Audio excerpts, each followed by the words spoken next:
அத்தை அங்க பாருங்களேன், பாகியலட்சுமியும் அவங்க மாமியாரும் எவ்வளவு அந்யோன்யமா இருக்காங்க பாருங்களேன். நம்மளும் அந்த மாதிரி இருக்கலாமா? சரிம்மா.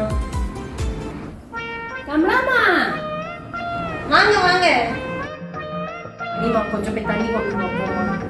சரிங்க அத்தை.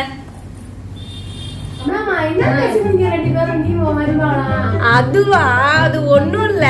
இந்த பாக்கியலட்சுமி சீரியல்ல அதுல பாக்கியலட்சுமியோ அவங்க மாமியாரோ ரெண்டு பேரும் எவ்வளவு அன்னோன்யமா அம்மாவும் புள்ளியமா இருக்காங்கல்ல, அதே மாதிரி நம்மளும் இருக்கலாம் அத்தை அப்படின்னு என் மருமவ சொன்னா. நானும் சரிம்மான்னு சொல்லி சிரிச்சுக்கிட்டு இருந்தேன். இந்த செய்தி உனக்கு தெரியாதா? பாக்கியலட்சுமி அவங்க மாமியார விட்டு விட்டே தேத்திட்டா. நீ சுதாரணமா இருந்துக்கோ. மருமகளும் விட்டு விட்டு தேத்திட்டு போறா. வந்த வேலை முடிஞ்சிச்சு. ஐயோ அத்தை, அவங்க சொல்றது போய் எல்லாம் எனக்கு தெரியும். நீ அப்பவே என்கிட்ட குழஞ்சு குழஞ்சு பேசும்போதே நினைச்சேன்.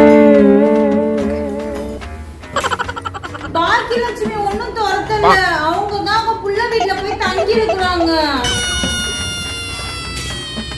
உண்மையா அத்தை, அவங்க நம்ம ரெண்டு பேரும் சந்தோஷமா சிரிச்சு பேசிட்டு இருக்கோம்ல, அவங்க